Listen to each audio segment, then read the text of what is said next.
wala na rin yung oil seal. Wala na rin. Pero ngayon ang corrosion kaya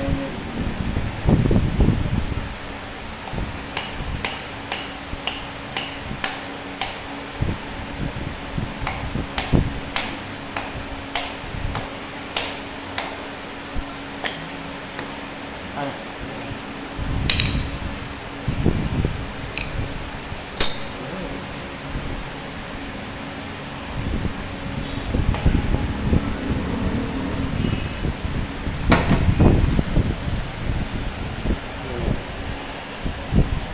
Kailangan talaga yung mga linis ang gagawin dyan.